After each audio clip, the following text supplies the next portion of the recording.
एक राजा केरल के थे, उनका नाम धर्मात्मा था, धर्म के पूर्ण रक्षक। अन्य 4-5 राजाओं ने मिलकर चढ़ाई कर दी और उनको पता नहीं था।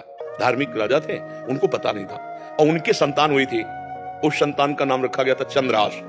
पूरे राज्य में आनंद छाया हुआ था, आक्रमण चारों तरफ से हो गया और भगवान का भजन करने वाले थे। अब पराजित तो होना ही पड़ेगा क्योंकि चारों तरफ से बैरी राजा हैं और पहले से सूचना होती तो तैयारी होती। अचानक आक्रमण, मारे गए, वो राजा मारे गए। अब रानी ने देखा कि पूरे महल पर आक्रमणकारी आ गए तो दासी से पैर पकड़ा और कहा, तू ही बचा सकती है मेरे बेटे को, भगवान तुझे सामर्थ्य दे। और महल में काट मार मचाए हुए थे, कोई भी वंश का नहीं बचना चाहिए। दासी ने बहुत प्रवीणता की और टोकरी में जिसमें दोना पत्थर डाले जाते हैं ऐसे डालकर नीचे बालक चंद्रहास और निकली। सैनिकों का क्या है, तो ऊपर से ऐसे दिखाया गया दोना पत्थर। उनका निकलने दो, ये तो दासी है, राज परिवार का कोई नहीं बचना चाहिए। सब रानी, सब पूरा परिवार मार डाला।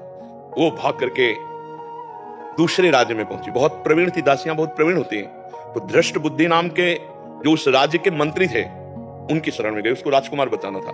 तो उसने स्पष्ट कहा, मैं केरल के राजा की दासी हूं और ये मेरा पुत्र है, मैं हर कार्य में प्रवीण हूं, आप चाहे जिस दास्ता में रख लें। उस मेरे राज्य में सब विध्वंस हो गया, ये नहीं बताया कि राजकुमार है, मेरा पुत्र है और मैं इसकी रक्षा करना चाहती हूँ आपकी शरण में रहकर। उन्होंने कुछ परीक्षाएं ली तो दासी कला में तो प्रवीण थी, उससे दासी बना के रख लिया और वो बालक राजमंत्री के घर में।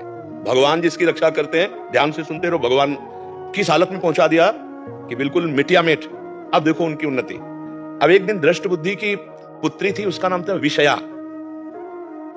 वो उसका जन्मदिन उत्सव मना रहे थे तो बड़े बड़े विद्वान सब आए हुए थे। तो पुत्री का हाथ दिखाया तो विद्वानों ने ऐसे रेखा देखी और लड़के को देखा खेलते हुए, चंद्रहास जी को। तो उनका इसका पति तो ये होगा। एकदम अपमान लगा ना, राज्य मंत्री और उस दासी पुत्र। तो उस समय तो कुछ नहीं बोला, जो सब सभा गई सो जल्लाद बुलाए और कहा इसको काट के फेंक दो जंगल में जाके। अब दासी क्या चाला वहां, दासी को पता